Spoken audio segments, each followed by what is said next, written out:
Today we're going to take another, not really a deep dive, but we got some updates in the Vechain ecosystem that I learned about a little bit already. I want to see what Cheeky Crypto has to say about that, because he's saying right here, Vechain's biggest upgrade yet is coming. And if you don't know, I am a bag holder of Vechain. I've been holding it for years, and honestly, I'm starting to lose my bullishness on Vechain. I am slowly trimming my bag. I have a big bag, but I'm not ready to dump it. I still like Vechain. But let's see what's going on. They've had some upgrades. They've had some changes to staking with the VTHO. And let me know, do you guys hold Vechain? Are you bullish on it? Have you dumped your bag? Are you still holding? Are you confident as ever? Or are you starting to kind of lose a little confidence like I am? I don't know. None of this is financial advice, by the way. I'm a cartoon monkey. My name is Token Chef. Let's do it. This is a game changer for Vechain. Just imagine a blockchain upgrade so transformative that it could redefine how you see the crypto landscape. Now today we're going to be diving straight into the groundbreaking Galactica upgrade. Did I just get bullish? Am I bullish now? Let's find out what this is. A pivotal update set to revolutionize transaction efficiency, network interoperability. Sounds like a lot of bullshit. And community governance on Vechain. Now, if you've been waiting for a major innovation in the crypto world, well, this video is going to give you a front row seat to witnessing history in the making. Have you ever wondered what it takes to steer a blockchain project towards groundbreaking innovation? Well, today we're looking at just that with Vechain's latest proposal, the Galactica upgrade. Okay. Now, this isn't just a routine update, it's a transformative move, one that could redefine the very foundation of the Vechain 4 blockchain. Now, recently, the news broke that Vechain's voting process has officially begun for the Galactica upgrade proposal. Now, this pivotal moment marks a critical juncture for Vechain, as stakeholders, including authority masternodes, economic... I honestly think decentralized governance is so fucking stupid. It's so dumb. And they're putting this up to a vote to these random, to me, I'm a random bag holder, right? And I actually care about blockchain and I'm interested. But most people don't give a shit. The idea that you're putting it up to a vote to us, when Vechain is secured by these big companies, you think that the big companies that are involved with Vechain are going to care about what us peasants are thinking about, whether we should do this to the upgrade or not? I just think all this is just a facade. I just think it's stupid. I don't think it's real. But okay. And X nodes are actively participating in the decision-making process. Now, with 46 stakeholders having already cast their votes and a remaining window of 6 days for the process to complete, there is a lot of buzz and energy within the community. The significance of this voting phase cannot be overstated. It's the kind of democratic engine that will drive the future of the Vechain's infrastructure. So, now you might be thinking, why is this vote so important? Well, for starters, it kind of sets the stage for what many are calling the Vechain Renaissance, right? This term encapsulates the kind of ambitious vision of rejuvenating the kind of blockchain to be more than efficient, secure, and adaptable to future technological advancements. Now, by allowing various node holders to participate in the V-vote process, Vechain is ensuring that the network's evolution is guided by those who are most invested in its success. This inclusivity not only fosters a sense of community, but also reinforces the credibility and resilience of the network. But let's take a moment here to kind of break this down a little bit further. Imagine a scenario where every critical decision about a blockchain's future was made by a centralized authority. Well, it would be akin to a ship being steered by just one person, even though many experts are on board, right? Now, Vechain's approach of kind of involving multiple stakeholders... Is this the idea that a giant boat works better without a captain or 10 captains? That's not how it works, dude. We don't want 10 captains of a ship. That doesn't work like that. And I don't get this DAO shit. I don't understand decentralized governance. I don't understand. So we get 100 people to vote on something, but then we still need, even if they vote a certain way, we still need an individual to make it happen, or an individual to hire the dev to make it happen or something. It always comes. If there are changes to a system, it always is centralized. It can't be decentralized. I guess one solution would be if the decentralized, the DAO once the vote happened, it automatically had a smart contract in place that then hired a decentralized, like, autonomous agent, like an AI, to then do the work. Okay, that's kind of interesting, but I don't think that's what's happening here. But that would probably in the coming years that will be implemented, and that would be pretty cool. Coded groups ensures that. But then still, like, democracies don't work. Having the uninformed masses voting is never a good idea. I want the intelligent people voting and deciding. So that's why Vechain, we're supposed to have all these giant companies are the ones who run these nodes, and we, as our little peasants, we have our X node, or what is the soft node? I forget the smaller one. Like, we just get our little bit of VETHO that we collect because we're supporting the network, but we ain't doing shit. I don't get this bullshit. There's a diverse range of perspectives and expertise that are considered. That's kind of in particularly crucial in the crypto world, right? Because where there's rapid changes, kind of demand both agile and, of course, robust oversight.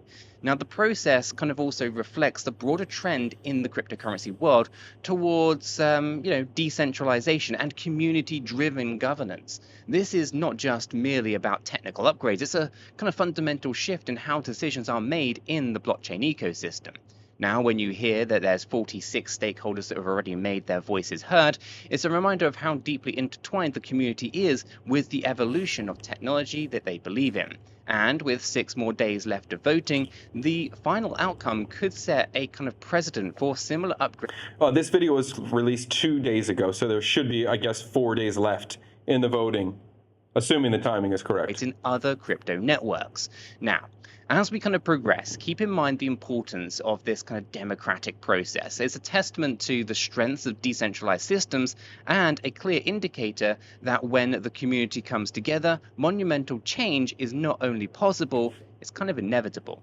So, what do you think about this level of community involvement in steering blockchain upgrades? I don't like it. Let me know in the comments down below, but do be aware of all the scammers that are operating down there. As fast as I delete the comments or ban and shadow ban the accounts that are coming in, more bots keep turning up. So don't get caught out by any of their nonsense, but do feel free to waste their time if you're into that kind of thing. Alternatively, of course, you can join us. And I guess that's true. If you're in my comment section, and every single crypto comment section, everyone is trying to scam you and steal your money. Don't respond to anybody. No influencer, no video, like a YouTuber, whoever. No one is going to reach out to you.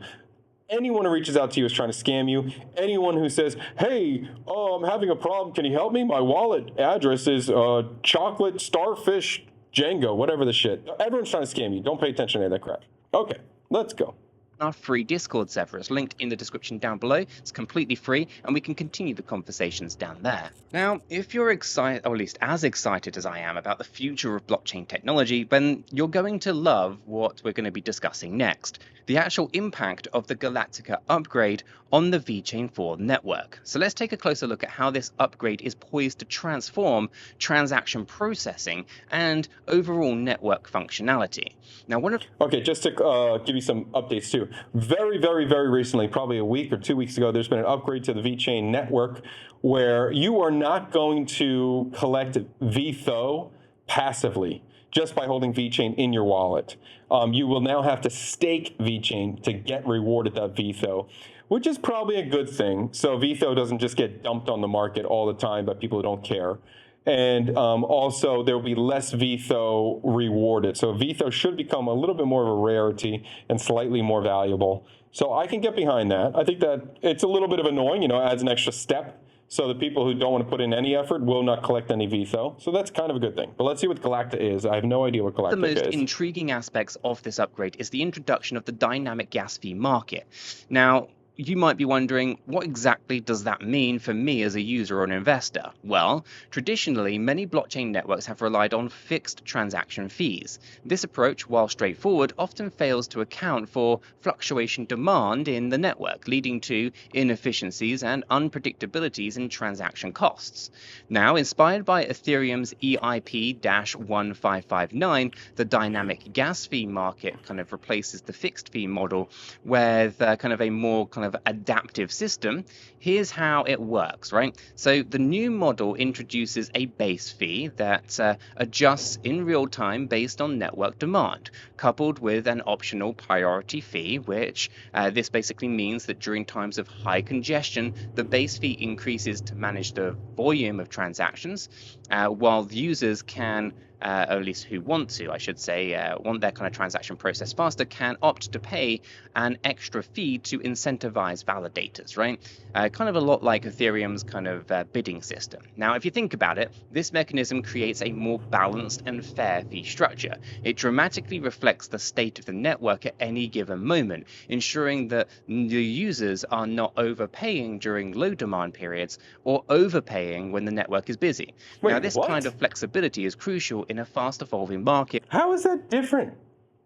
When Ethereum is busy, you pay more. When Ethereum is slow, you pay less. Why? I don't understand. Maybe I'm missing something technically, because when Ethereum is busy, I pay a lot of money to do a swap or do a smart contract. And when it's not busy, I pay less money.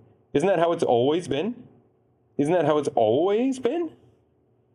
And doesn't Vechain need to have very consistent pricing so that if these big industries are, I don't even know, is Walmart tracking still even happening on Vechain?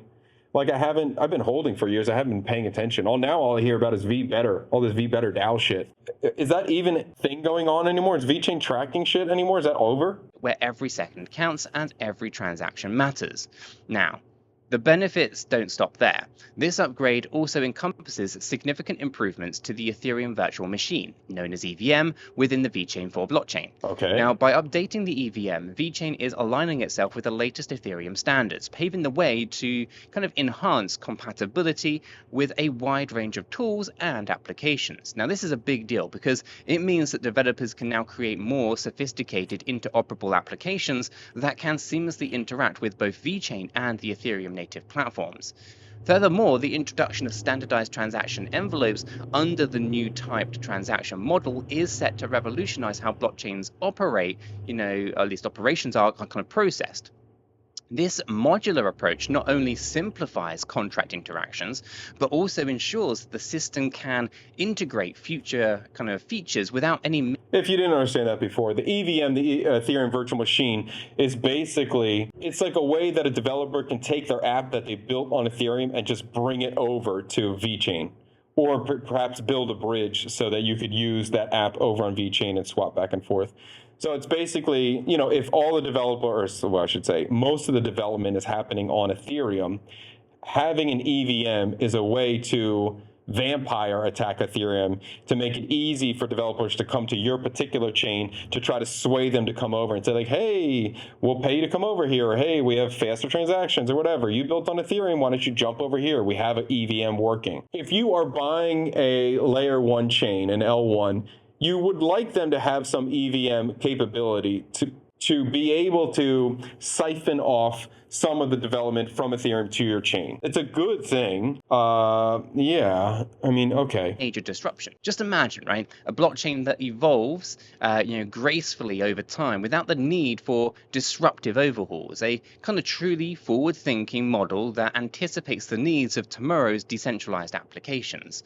Now, it's important to note that these changes are more than just technical tweaks. They actually represent a kind of holistic vision of a kind of more robust, adaptable, and user. Here's what I don't understand. So let's say all these whoever's on Vechain, the developers of Vechain, they've been working on these updates for a long time, right? I mean, obviously, a couple months, let's say, maybe a couple years, who knows? A couple months minimum, let's say that. Been doing all this work. And let's say the DAO, the voting comes in and they go, no, we don't want this. And Vechain, this multi-billion-dollar project with these tons of employees and it's all these giant companies backing them or working with them, then are they just going to go, well, you know what? These schlubs voted no, so we're not going to do it? I can't imagine that's the reality. I can't imagine. I think no matter what, they're going to do this. Friendly blockchain ecosystem. With the dynamic gas fee market and the EVM update, well, Vechain is not only addressing current inefficiencies, but is also kind of laying the groundwork for future innovations. This upgrade is setting the stage for cross-chain interoperability. deeper blockchain integration, and a more engaging experience for both the users and the developers.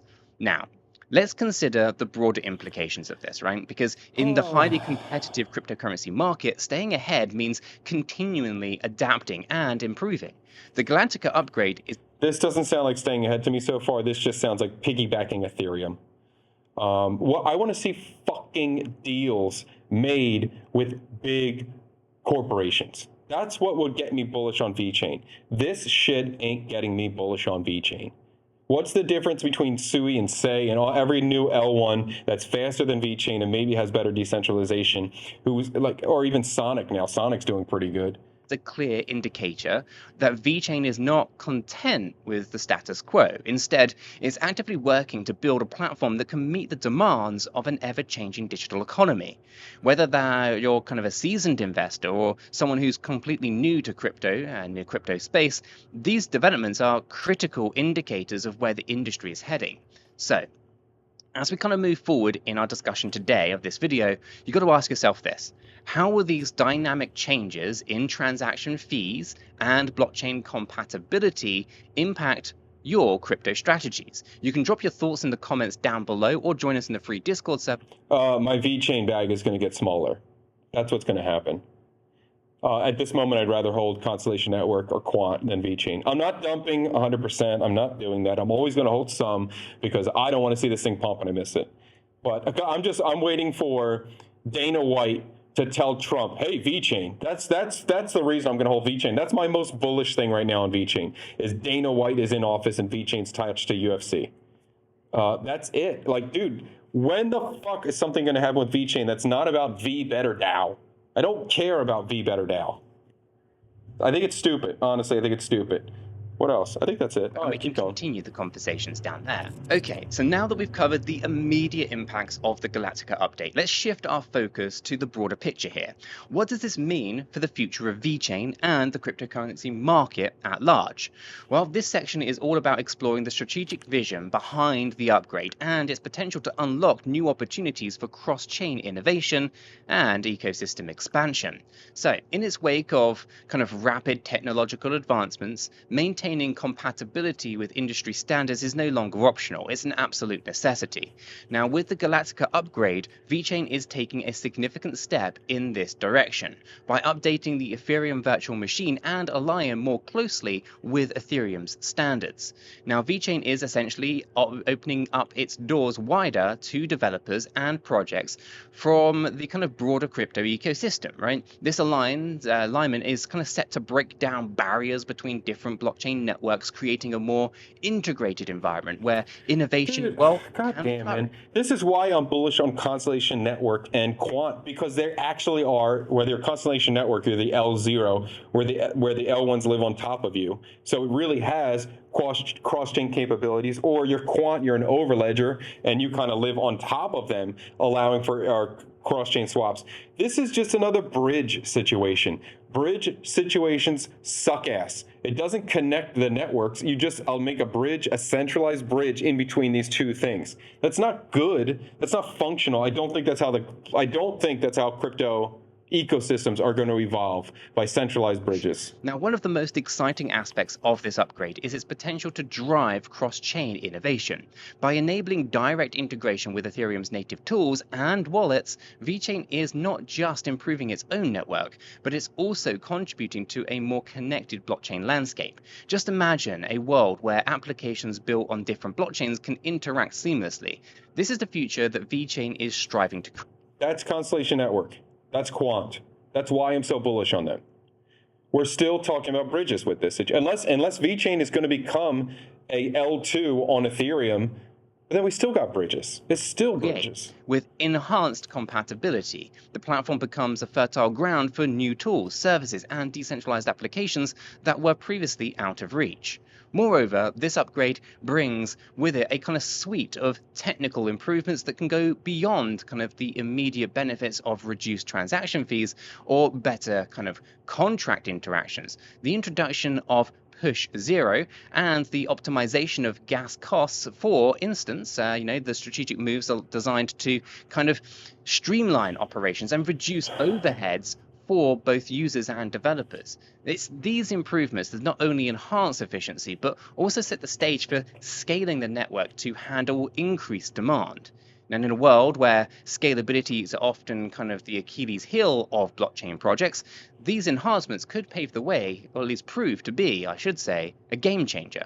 Now, another critical element of this upgrade is its focus on industry standards, particularly in relation to the JSON RPC support. Now, while this technical goal might seem, a little bit out there at first, or a little bit nonchalant at first, maybe, at least at first glance, it kind of plays a kind of vital role in ensuring that the Vechain ecosystem remains versatile and robust. Now, JSON RPC support is a key enabler for developers, right? I mean, if you haven't got that, I don't know what this is. JSON RCP support? it's kind of, yeah, it's a standard, right? This is developers who kind of look at this as rely on this, I should say, as a standardized kind of communication protocols, to build interoperable applications. I mean, I use this all the time in so many different aspects of life. So it's important to understand that this is a must-have.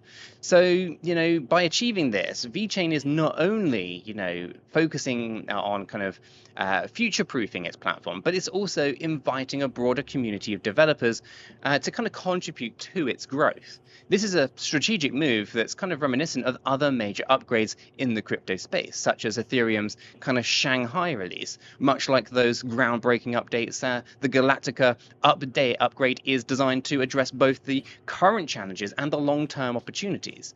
It's about creating a foundation that supports continuous evolution without sacrificing scalability or security. Now, for investors and users, this means more reliable performance, greater flexibility, and the promise of an ecosystem that can adapt to a rapidly changing digital economy.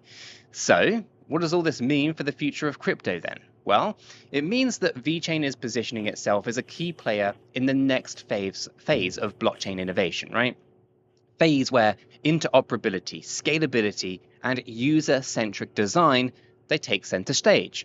Now, this upgrade is not just a technical refresh. It's a bold statement about where the industry is heading. And where's the bold statement? It doesn't even seem like a big deal. Wait, what is the title of this video?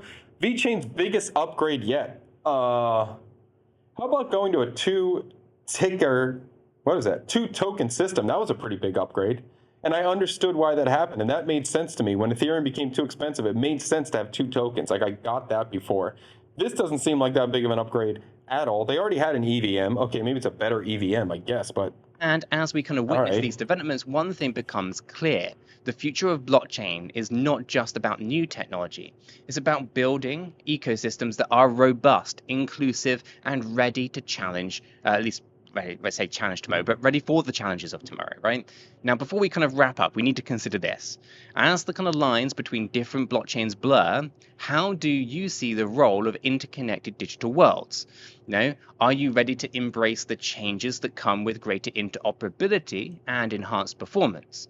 Now, I'm excited to hear what your thoughts are on all of this and what your predictions are. So do let me know in the comments down below or in the free Discord server. Okay, so as we come to the end of today's deep dive into Vechain's Galactica upgrade, I don't think you call that a deep dive. But I appreciate the information you presented. You presented it in a good way. But deep dive, I don't know if it's a deep dive. Take a moment to recap the key points 15 minutes is hard to deep dive into. We started by exploring the democratic voting process that has the Vechain community buzzing with excitement, highlighting how 46 stakeholders have already started shaping the network's future, with more than 6 days of voting to go. Then we unpacked the technical brilliance, behind the upgrade, right? From the dynamic gas fee market inspired. Yo, is this guy getting paid for Vechain? He's really hyping this up here. Dynamic brilliance. By Ethereum's EIP-1559 to the significant enhancements of the Ethereum virtual machine, EVM, that promises better compatibility and smoother operations. We also examined how these changes aren't just kind of incremental improvements. They represent a strategic shift towards a more integrated and innovative blockchain ecosystem. By embracing industry standards and focusing on cross-chain interoperability, Vechain is setting itself up, to kind of define how it is kind of perceived within the crypto market. And in closing, I want to share my thoughts on what all this means for us, right? The crypto market is always evolving. And the upgrades and updates like the Galactica upgrade is clear that the future holds exciting opportunities for both users and developers. Whether you're an investor, a developer, or simply someone who's really enthused into crypto, staying informed about these developments is going to be crucial, right? If you found this analysis helpful, please make sure to smash that like button. The more likes there are, the further the video will get pushed by YouTube. So let's get those likes up. Subscribe if you want to see. I did find your analysis helpful. I will subscribe. I just subscribed. I don't really, anyway, let's get to straight talk so we can get it. Dude, I want to be bullish on Vechain. I want to. I've been holding this chain for years. I have an emotional attachment to it, which is never good, but I have it because I've been holding it for so long, and I wouldn't want to dump this bag, but I am thinning this bag. I am going to thin the bag even more than I have thinned it, and I am going to buy more Constellation, probably a little bit more meme, maybe a little quant. I think probably just Constellation is probably what I'm doing. And there's a reason why I don't have Vechain on my list over here. Like the things I'm comfortable promoting, the bags that I'm most bullish on: Bitcoin, Constellation Network, Quant, and Most Elegant Monkey Ever. These are the tickers to me that are worth it. Vechain, I was bullish on Vechain with all of the large institutional or large companies that they were working with. That made sense to me. And I was like, okay, Bitcoin's a decentralized play, truly decentralized. I can understand that these large companies can't rely on a truly decentralized thing. They'd want to have something where like it's just big companies verifying each other. And I could see that as valuable. Like that Walmart can trust, not necessarily can trust Target, but Walmart can trust Target and Boeing and whatever. I don't even know who's on the list anymore. I'm not paying attention. But whoever these big players are, that made sense to me. That what kind of got me bullish on the project originally, and the tracking and the tracking that they had in place. But I don't hear anything about that in Vechain anymore. I don't hear anything about big companies they're working with. Like they're sponsoring UFC, but I don't think UFC is a node validator for them. Now it's all about VBetter DAO, carbon credits, and this fucking bullshit. It just seems stupid to me. And even if Vechain is the World Economic Forum chain, and I'm going to eat the bugs and super sustainable, and everyone's going to live in a freaking cage, that's fine. I can get bullish on that if they're going to take over the world. But say that. Say we're now working directly with the World Economic Forum, and we got, what's that guy's name who wants to take all your guns? What's that guy's name? Fuck, I don't remember his name. But even if you're in that direction, if you're the super terrible chain that's going to make everybody lose all their freedom, at least say that. I can get bullish behind that. I can understand why that'll pump. I don't get it, and I'm sad. Honestly, I'm sad. I don't want to lose my Vechain completely. I'm hoping Dana White says something good. I'm hoping we get some more stuff besides for some dumb decentralized voting. Anyway, until that point, best meme coin in the game, Most Elegant Monkey Ever, Constellation Network, Quant. Until next time, stay elegant.